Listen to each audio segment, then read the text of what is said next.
Um, okay, so I promised integration techniques today. So I'm going to start off with trapezoidal Riemann sums was the first request. So Mm-hmm. to do that, I'm going to go briefly over what Riemann sums are in general. So really quickly, Riemann sums are making different shapes to estimate the area underneath the curve. Usually they're rectangles, so either left endpoint or right endpoint. So it would look something like this. Estimating the area with a bunch of left rectangles or right rectangles, or potentially even midpoint rectangles. Um, Mm-hmm. so left would be heights from the left, right would be heights from the right, midpoint's just heights in the middle. But we can use any shape you want. So it could be trapezoids, could be triangles, could be anything really. But for your AP test, just left rectangles, right rectangles, midpoint, and trapezoid. Um, so moving on to trapezoids.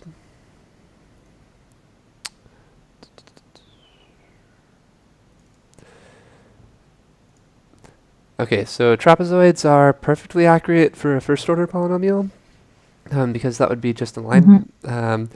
But they're a much better estimate than left or right hand Riemann sums if you just want to use one for an estimate. In real life, a lot of times we'll do a left hand Riemann sum and a right hand Riemann sum, and then use that as an estimate to squeeze the real value in between those two. Um, Mm-hmm.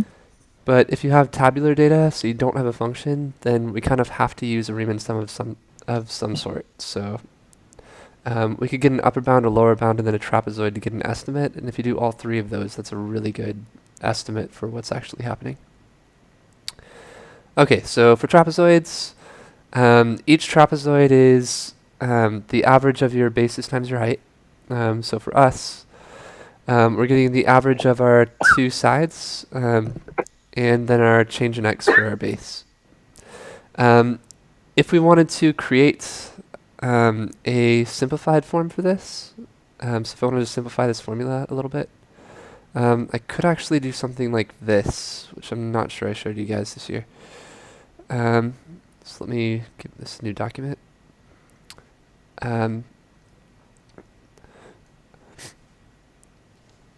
Okay, so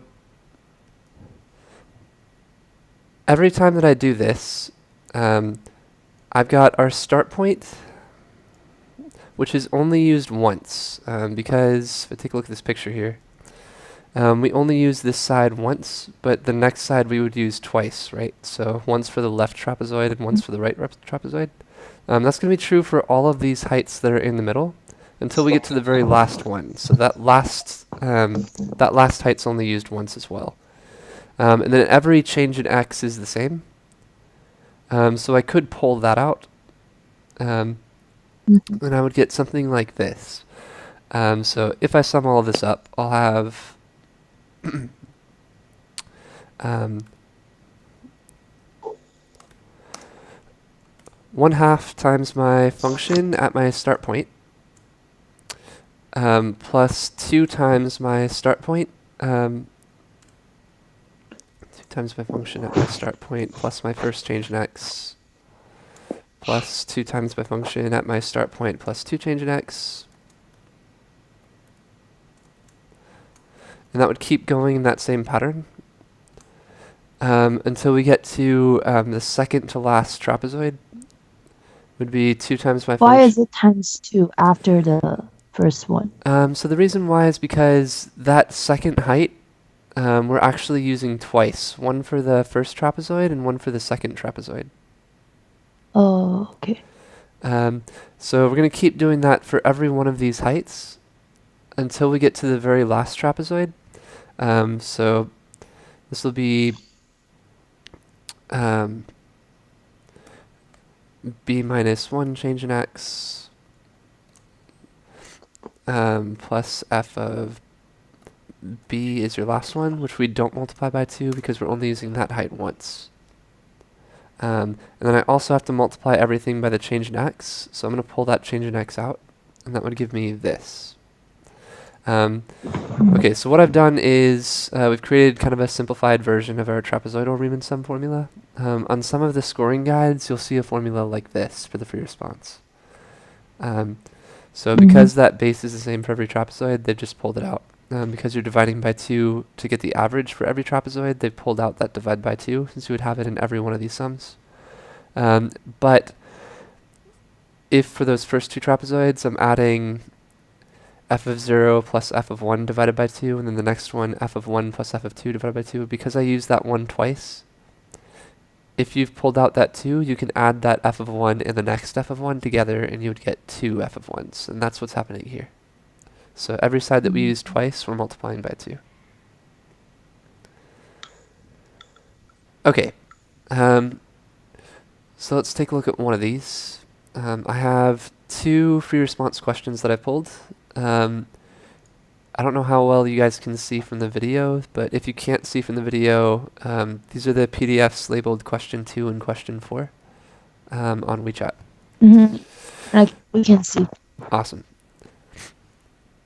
Okay, so I've got temperature in degrees Celsius of water in a pond is given by this table over here, which shows water temperature recorded every 3 days over a 15-day period. We're going to use this to first find an approximation for W prime of 12. So I'm going to zoom in a bit so we can't see the scoring guides. If I wanted to estimate the derivative at 12, what would you guys do? Derivative.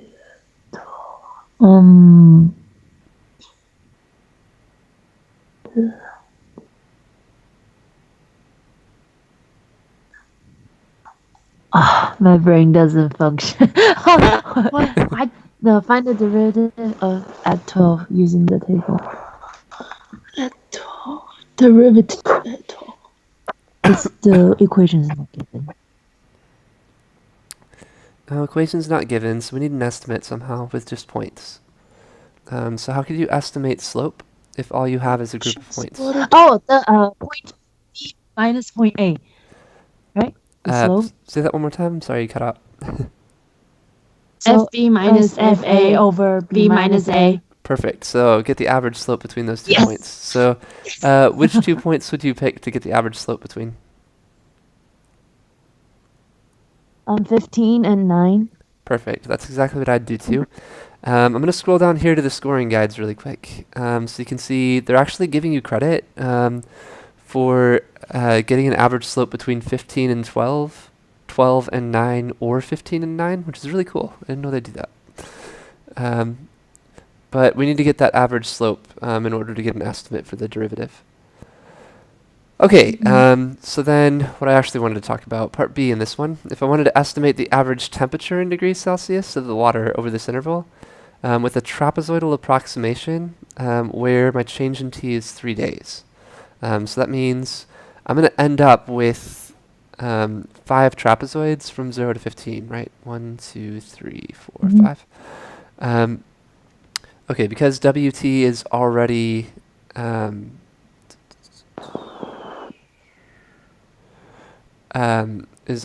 temperature.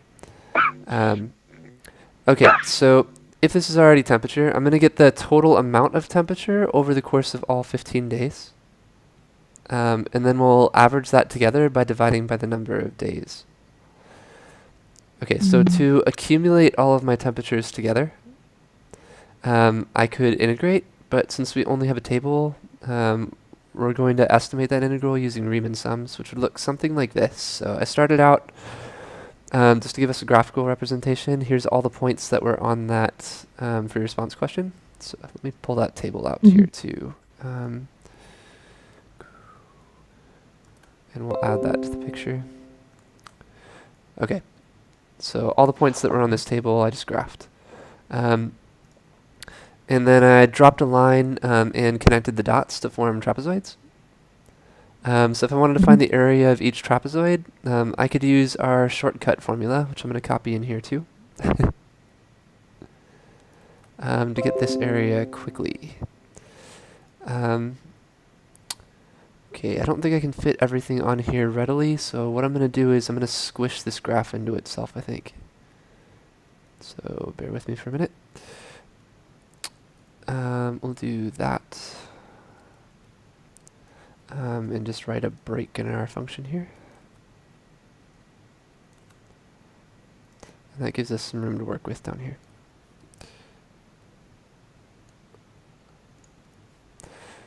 Okay,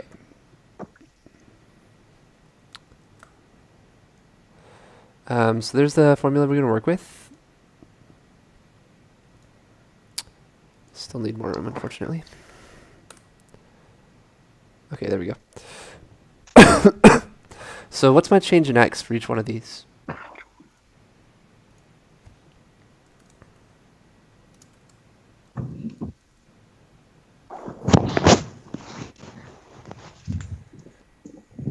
What is the base of every trapezoid? 3. Okay, so 3 is my change in x. That's my base for every trapezoid.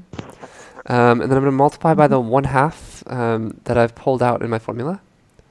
And then because I'm only using this red side once, I'm going to draw a bigger parentheses here. So I'm going to do this. And we'll make these brackets. Okay, so my first height I'm only using once.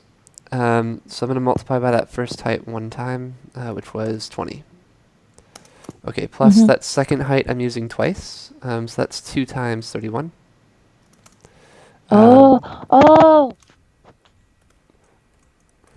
Right, and then I'm using all of these other colored ones, so the orange one and the dark blue one twice as well. So once for the left trapezoid and once for the right trapezoid. Plus 2 times 24.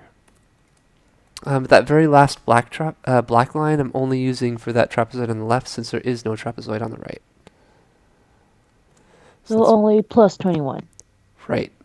So that first number is only one time, and that last number is only one time, but everything else we use twice in the middle. Awesome. Oh, this makes trapezoidal Riemann Sum so easy. Okay, so this is my total accumulated temperature over time, but that's not actually what the question was asking for. So I'm going to write here equals total accumulated temperature.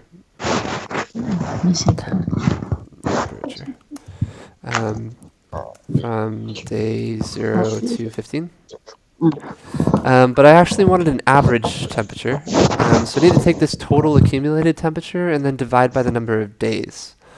So if I do that,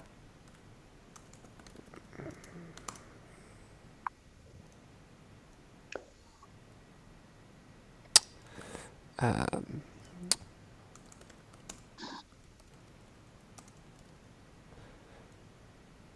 should have drawn that line after I started typing.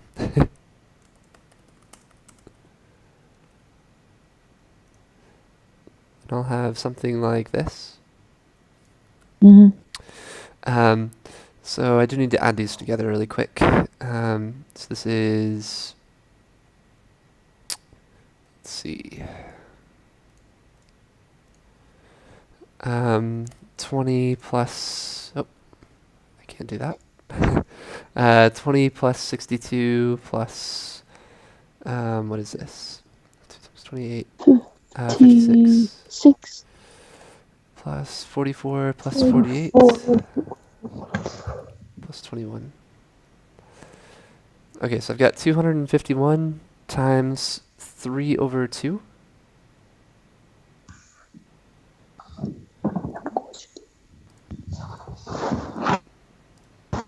is 376.5, which is crazy for degrees Celsius, but that's my total accumulated temperature over all 15 days. So I still need to divide by 15 to get that average temperature. So divided by 15 gives me 25.1 degrees Celsius is actually the average temperature between day 0 and day 15.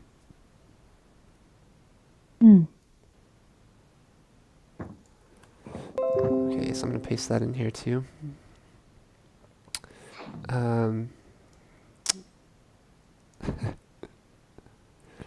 Even more space. Huzzah! And we've got what we need. So I'm going to write that out here for everybody else later. My average was, making the same mistake again, should have done that afterwards, but 376.5 divided by 15.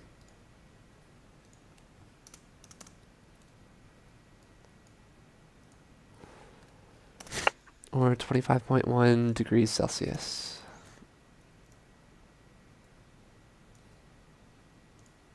Okay, any questions on what we did? Nope. So I thought trapezoidal Riemann sum was like you add the two sides and then divide it by 2 times the base. You can also do that. It's a shortcut. Yeah, so that's exactly and what we it's did, easier, actually. so you don't mess up your numbers. So if I added... But the average is only for this question, right? Like, if it asks for, like, just the total, you will just give the total. Right. Estimate.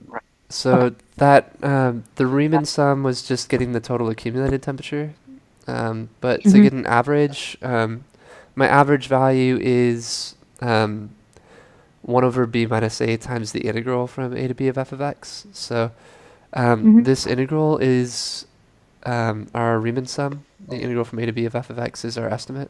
But I still need to divide by b minus a to get an average. Minus a is 50 minus 0. Oh, yeah. Okay. Okay.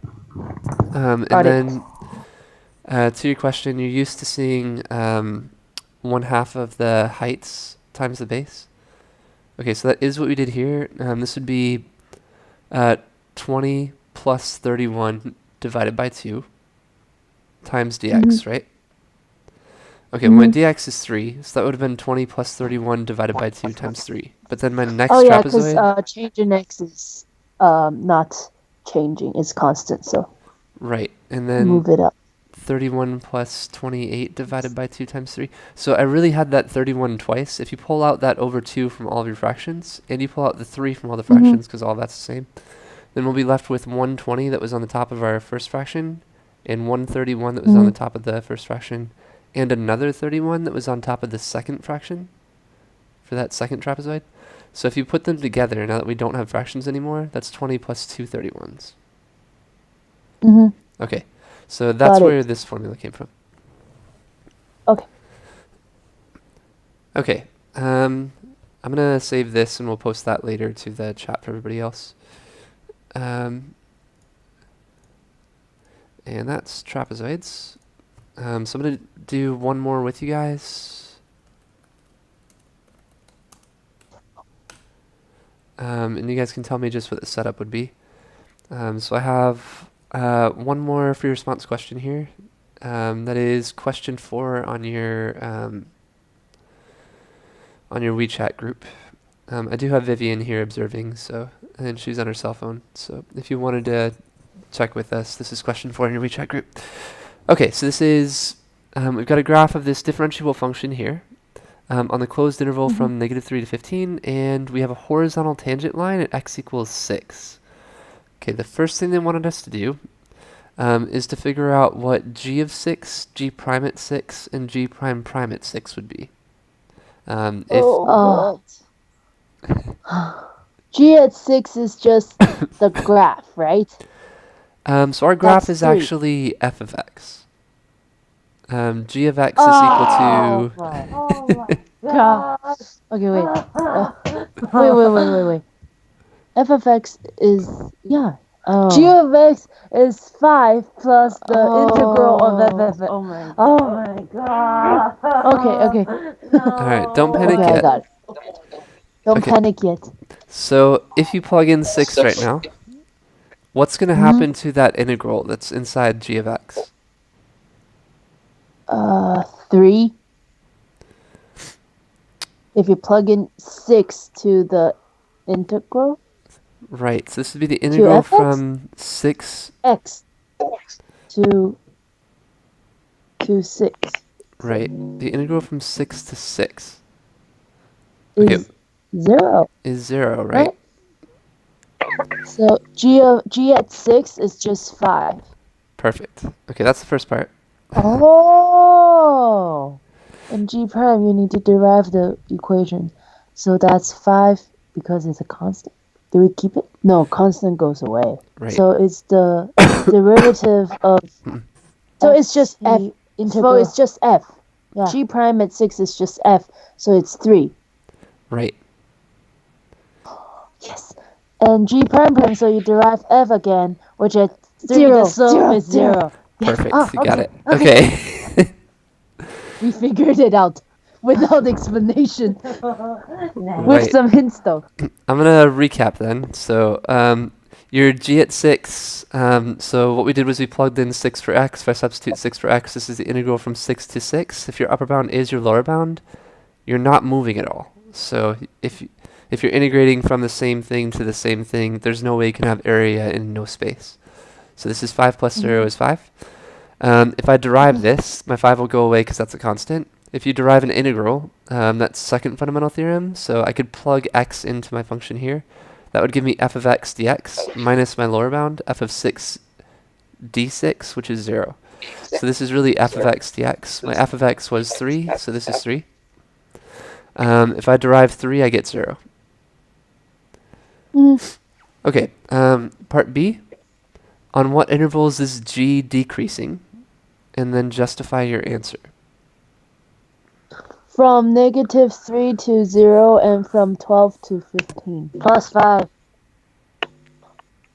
Oh, God. In your face. Okay. Be careful here. Our start point is at 6. So if But you're going backwards. Right. So if I go from 6 to 12, wait, we're going to 15, aren't we?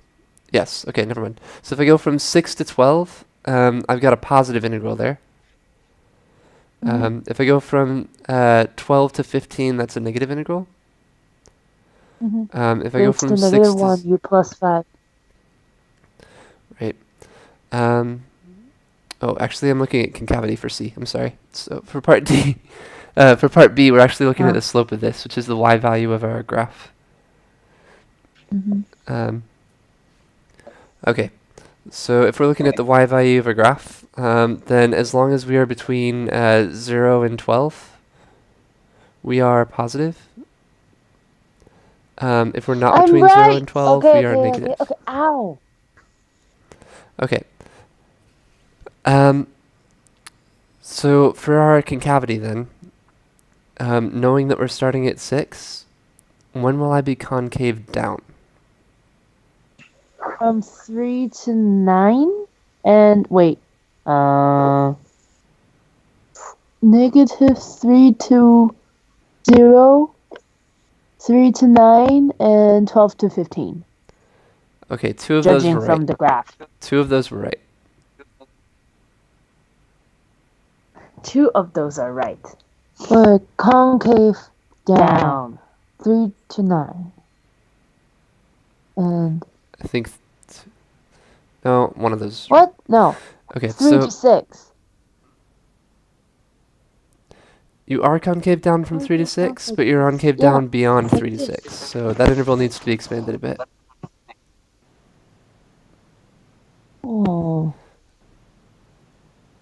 Okay, the integral from 0 to 6 is positive, but if I integrate from 6 to 0, it would be negative, right? Okay, so if g is integrating from 6 to 0, then this would give me concave down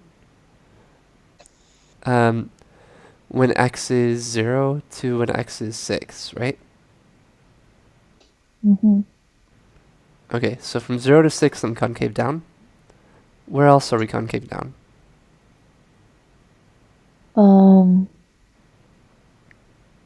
From 12 to 15. Perfect. From 12 to 15. Wait. But my question is, why do we still use the integral it's given on the given in the question? Don't we just like use our own integral, like from 0 to something? We need to still use the integral in the question because the question's asking about g. I don't understand. What did you do? Look. It's given 6 to x, right?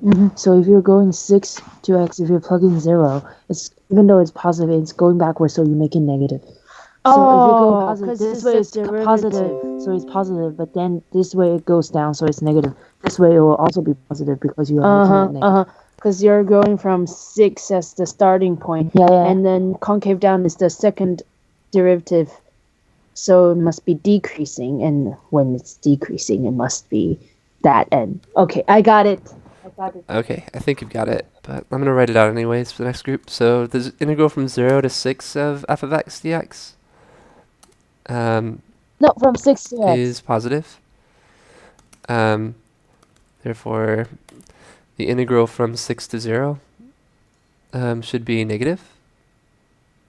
Mm-hmm.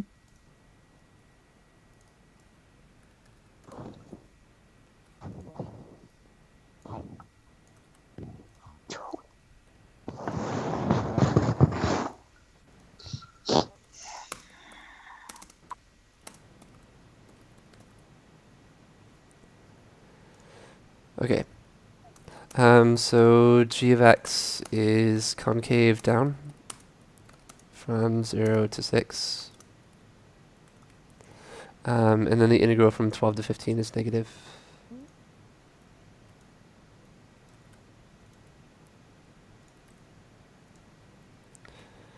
Which we don't have to do anything fancy for. So g of x is also concave down from 12 to 15. Mm-hmm.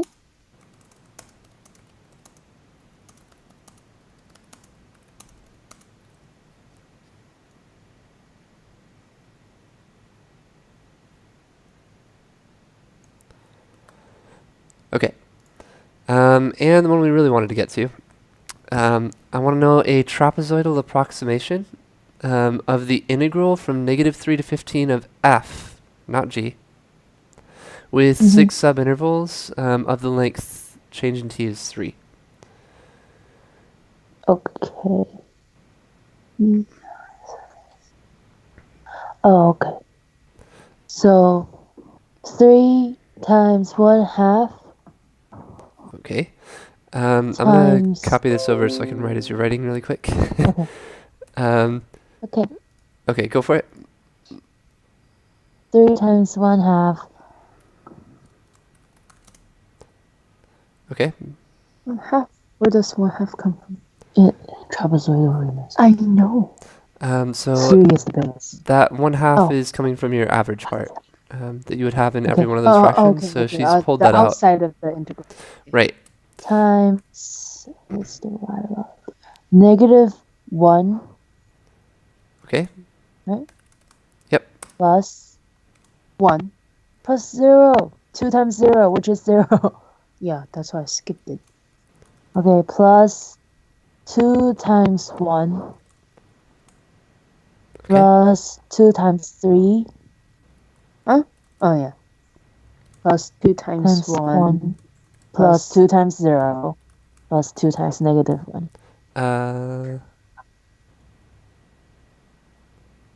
Right? Is it going to 12 or 15? I can't see the question, so... Oh, it's going to 15. Yeah, so 2 times -1 at the... the last. Okay, the reason why we're multiplying by 2 was we had 2 trapezoids we're using that side for, right? Oh, plus -1. Right. Because it's the last one. Yeah. Sorry. That's okay. So that's perfect. Sorry. So if I add all of these together, let's see, I've got 2 plus 6 is 8, plus 2 is 10, minus 1, 9, minus 1, 8. So 8 times 1.5 is 12.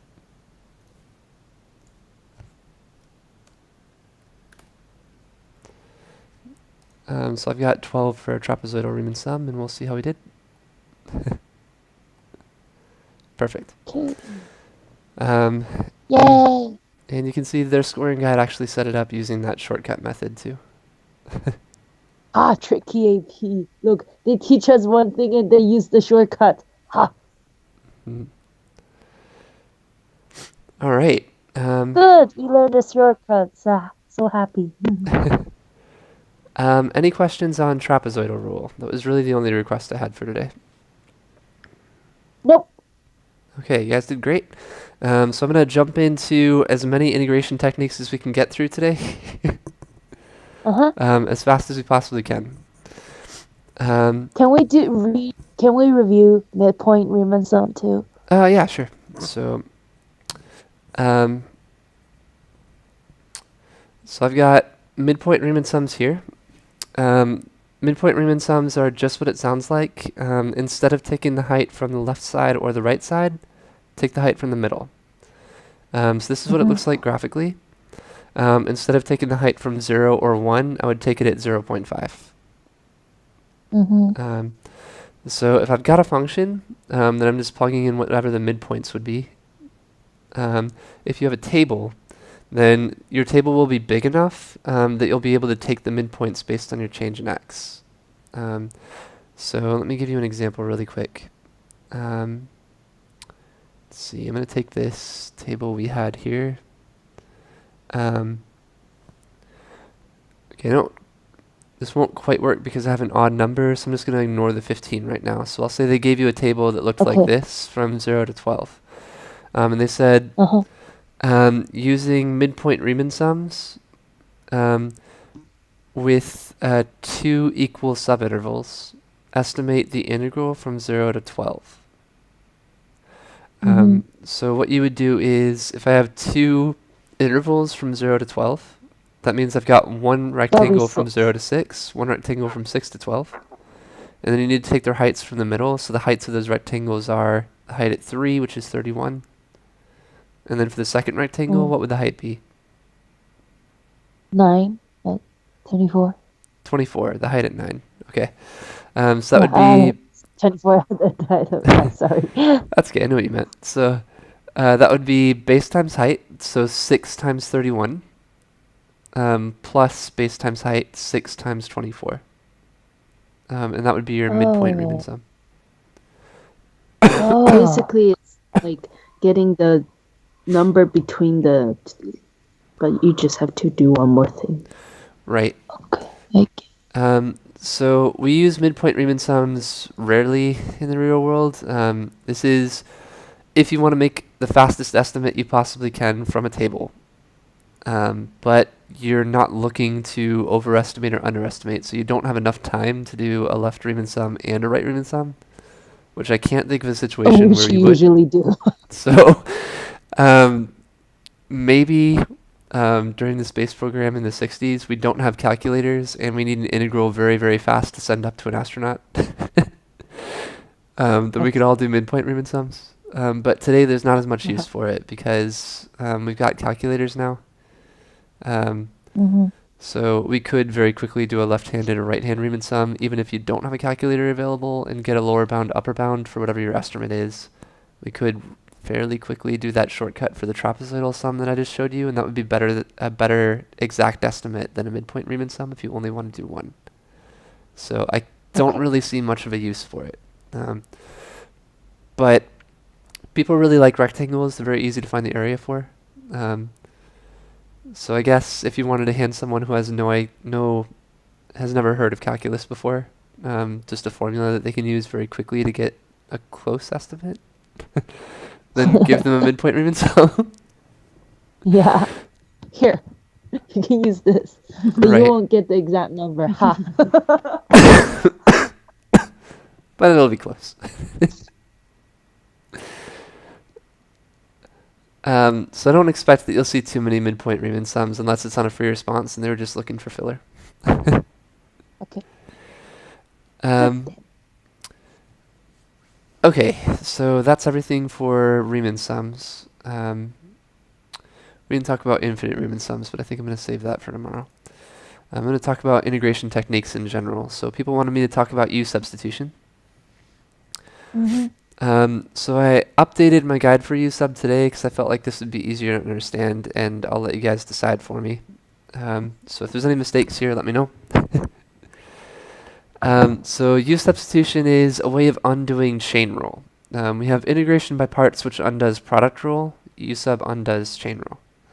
So in chain rule, if you're deriving, you would derive the outside function first, and then multiply by the derivative of the inside function, right? So that would look like this. The derivative of f of g of x is f prime g times g prime. So to undo that, I would need to do everything we just did in reverse, which means we need to figure out what the inside function g of x was, and then divide by the derivative of that inside function. So I need to divide by g prime before I integrate. Okay. So I used f and g when I taught you guys chain rule, because we use f and g for product rule and quotient rule, so I thought like that would be easier to understand. Most textbooks use u and v for chain rule, which is why it's called a U-Substitution. And why integration by parts is all in terms of u and v. But u is just a function. So what we're going to do is we're going to define u is equal to something that you want to substitute for. And then u prime would be the part that we would multiply if I was deriving with chain rule. So u prime is what I need to divide by with chain rule before I can integrate. So if you don't have u prime, you can't integrate yet. Okay, so here's what it looks like. We're going to integrate sine x times cosine x from pi to 3 pi halves. So if I did that, I would be looking for which one of these functions, either sine or cosine, could be the inside function. So really this is guess and check. If I pick cosine to be the inside function, then u prime would be negative sine, and I don't have that directly. I could use it if I threw a negative in here. But if I integrate, if I derive sine, I get cosine. So if I set u equal to sine, then u prime is cosine, and that's exactly what I have. Okay, so I set u equal to sine. That does mean that my bounds have to change, because I'm not in terms of x anymore, I'm in terms of u. So if my first lower bound was pi, then my new lower bound is going to be, if u is the sine of x, then my u for that would be the sine at pi, which is 0. Oh. Okay. Okay, so my new lower bound is 0, and I can do the same thing for my upper bound, The upper bound. which would give me the sine at 3 pi halves, which is negative 1. Okay.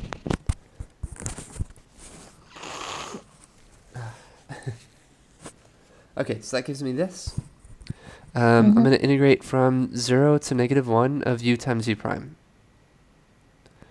Okay, so if I integrate that, I get u squared over 2 from 0 to negative 1.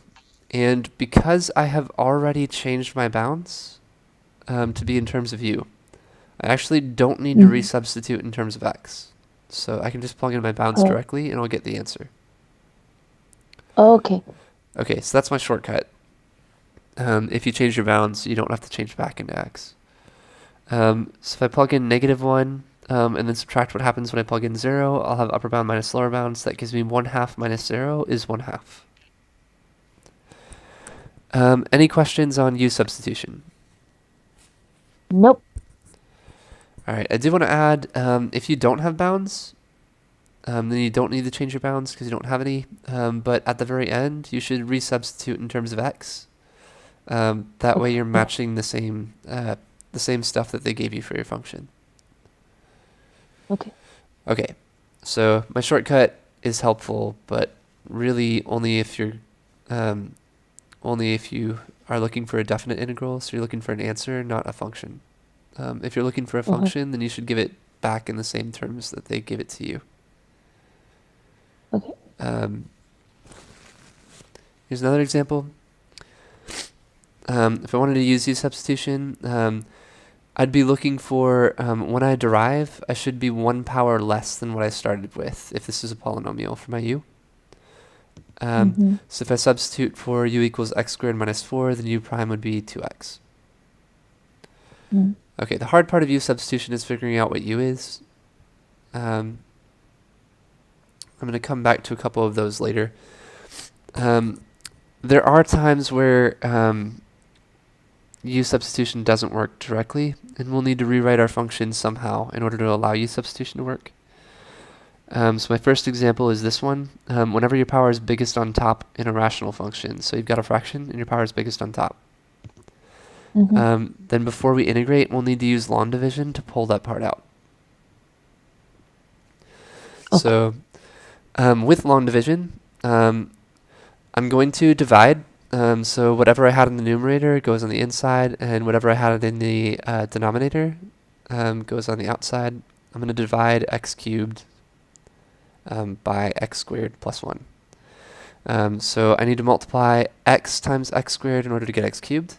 When I multiply x times x squared plus 1, I get x cubed plus x. So if I subtract that from x cubed, I get negative x. So that leaves me with this remainder. For my remainder, you can take whatever you had left and divide it by your denominator. So that gives me x plus negative x over x squared plus 1 is my remainder. So I could say that the integral of x cubed over 1 plus x squared is equal to the integral of x plus negative x over x squared plus 1. That's everything I got when I divided this out. Yes, you can do that. So the cool thing about integration is accumulation. What that means is integration is really just adding a bunch of lines together. So as long as I have a plus sign anywhere inside an integral, you can actually break it up into two separate integrals. So I can pull that integral of x out, and I could say this integral is really equal to the integral of x plus the integral of my fraction that I had left. And And then again, substitute. and then I can solve this other integral however you want to solve it. So with this one, I could use a U-substitution and solve that way. For that right side integral. For the left side, I don't have to because this is just the integral of x. So if I made a U-substitution on the right side, u would be equal to x squared plus 1. U prime would be 2x. So in order to get u prime, I would have to multiply by negative 1/2. So I can pull that negative 1/2 outside the integral, and I get this. So my integral of x cubed over 1 plus x squared dx is equal to the integral of x minus 1/2 times the integral of u prime over u after I substituted. So when I integrate, I've got that integral of u prime over u will be natural log of u. The integral of x is x squared over 2.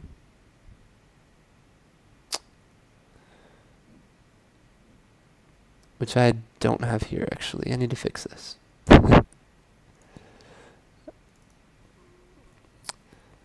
That's not good. It's okay. Okay, so after I integrate this, this should be x squared over 2.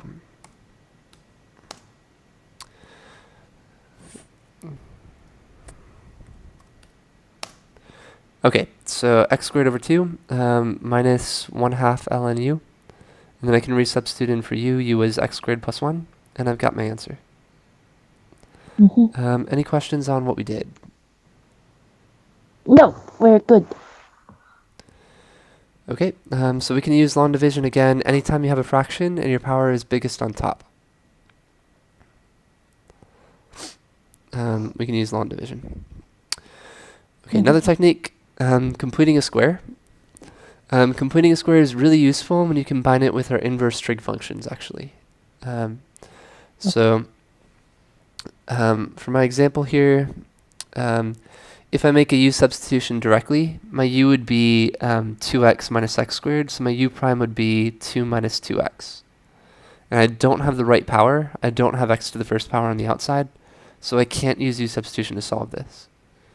So my other options are either try to fit it into an inverse trig function, try to simplify it somehow, or I'm stuck with my last option, which is integration by parts, which if I can avoid, I want to avoid, because that's longer than anything else. So the first thing I'm going to do is I'm going to try to rewrite this so that my u will be the right power, so that when I derive u, I'll get just dx, so some sort of constant. So the way that I chose to rewrite this is to complete a square. If I complete a square on the inside of that root, I factored out -1 first just to make it easier to complete the square for this part. So to complete a square, I'm going to divide b. So if this is ax squared plus bx plus c, I'm going to divide b by 2 and square it. So if I divide -2 by 2, I get -1. And square it, I get +1. Okay, so I'm going to add and subtract +1 in order to complete my square. So I haven't changed anything because I added and subtracted the same constant. But that gives me a perfect square here, x squared minus 2x plus 1. Factors, oh, scrolled way too far down there. Okay, so x squared plus 2x, x squared minus 2x plus 1 factors into x minus 1 squared. Okay, so now if I redistribute that -1 back in, I have this. The integral of dx over the square root of 1 minus x minus 1 squared. Okay, I'm going to add Vivian back because she just lost her call.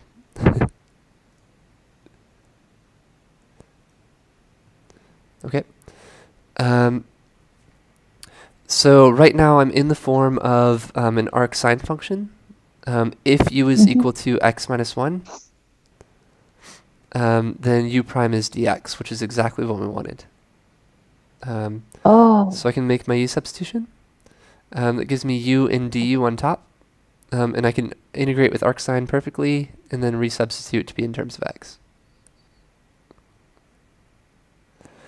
Okay, so completing a square is really useful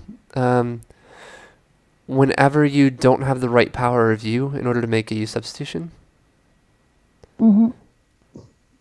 And it usually results in an inverse trig function, so either arc sine, arc secant,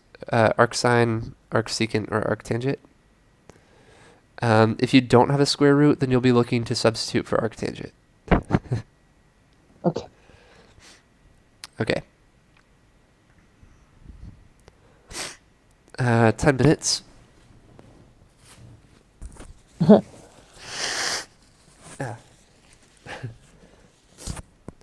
Okay, so I'm going to go through one example for partial fraction decomp, and then I'm going to leave you a whole packet on partial fraction decomp, which I've actually already posted to WeChat that has a lot more examples and worked out solutions.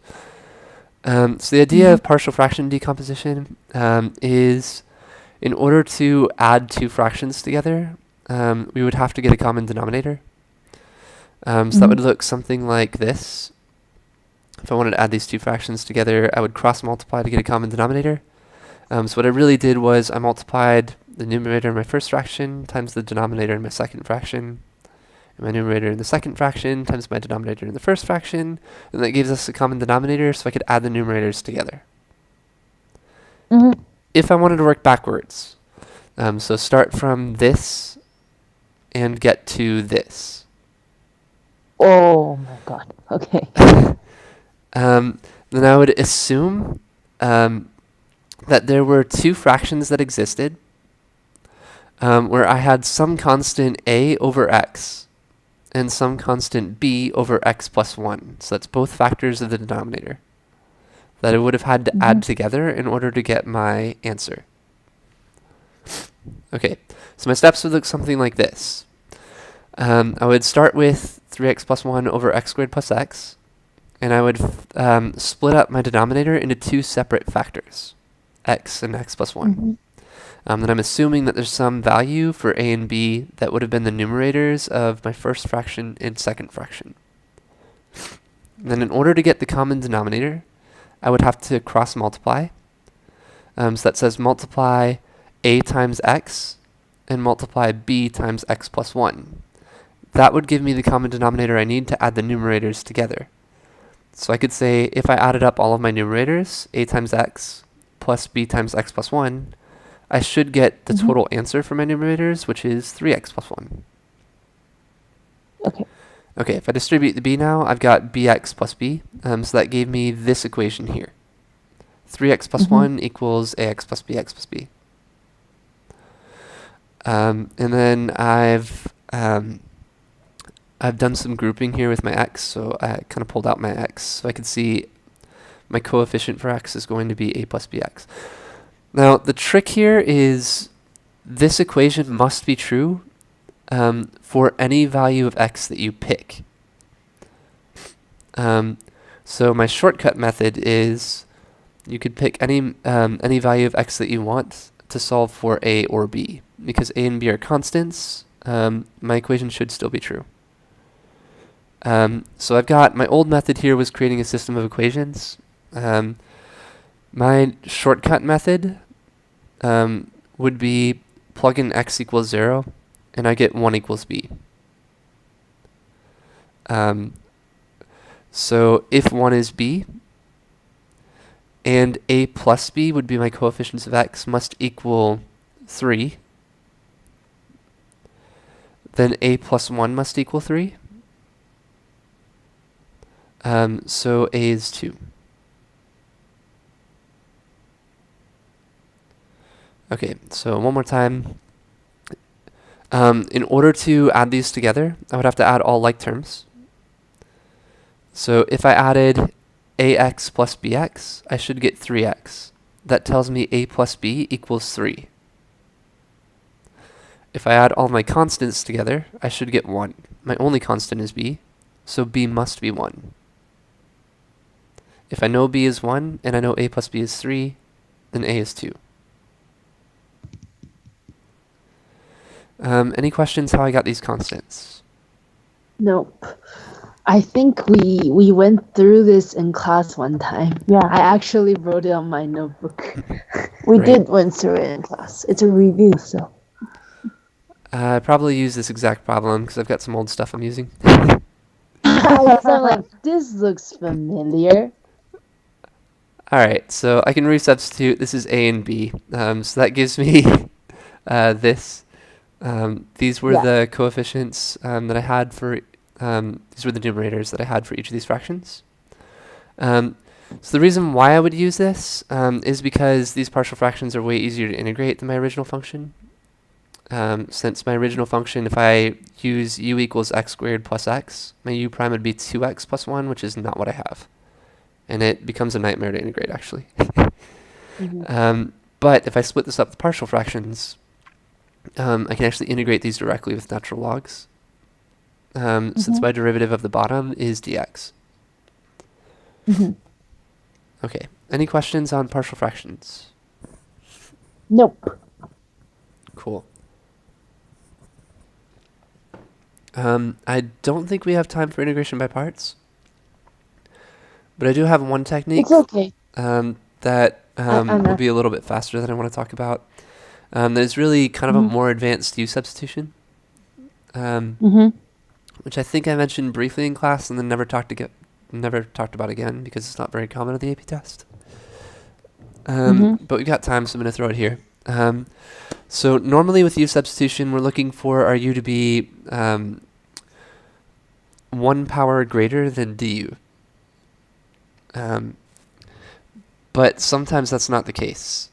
Sometimes whatever we substitute for u is not 1 power greater than du. Yeah, that's I remember you mentioned it in class. Right. So we can actually use our u substitution still if we solve for x in terms of u and rewrite our problem completely. So I've got a new example for today. Is this one. If I wanted to integrate this, my u would be 2x minus 5. My u prime then is just 2dx, which means I still have a 4x dx on the outside, and I can't integrate this then because if I just use u substitution, I would have an x and a u mixed. I'm not in terms of one variable. We have to deal with the extra 2x. Right. So what I'm going to do is, because my formula for u actually has a 2x in it, I'm going to use my formula for u to solve for x, and we'll resubstitute for that extra x using this. So if u is 2x minus 5, and u prime is 2dx, since u is 2x minus 5, u minus 5 is 2x, and therefore u minus 5 divided by 2 is x. Okay, so I could say this.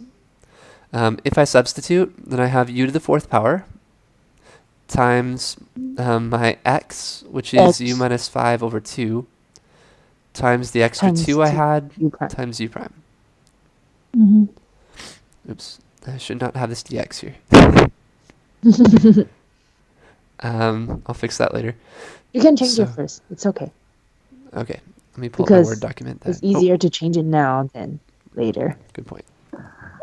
Ah, or so I thought. Okay, I should not have that here either, or this. Okay. Okay, so that gives me this. So I've rewritten my original problem in terms of u, and now I'm going to simplify stuff because this still looks really ugly. So my the 2 and the 2 can cancel. Right. And then I can distribute this u to the 4th power, and that gives me this. And because, again, integrals are really just adding a bunch of stuff together, anytime I'm adding stuff, I can split that up into 2 separate integrals. So this is really the integral of u to the 5th power minus 5 times the integral of u to the 4th power. Gives me this. Oh, you can do that? Oh, okay. I see. So that's u to the 6 over 6 minus 5 times u to the 5th over 5. My 5 and 5 cancel, so I have u to the 6 over 6 minus u to the 5 plus c. And then I can resubstitute u is equal to 2x minus 5, and I get my final answer. So this is 2x minus 5 to the 6th power over 6 minus 2x minus 5 to the 5th power plus c. Whew. And midnight exactly. Will you print this out for us and hand them out in class? Yeah, sure. Yay, thank you. Okay, so let me save this updated version before I forget. And then we'll save that as a PDF as well, since that'll be easier to send out through WeChat. Can you guys see the PDFs on WeChat? Yes. Cool. I'm never quite sure what you guys can and can't see. But PDFs are way easier than taking a picture of everything and uploading the pictures. Alright, awesome. So thank you guys so much for coming. I will see you again tomorrow if you're up for it. Thank you. Thanks. Goodbye. Have a good night. Bye. Bye.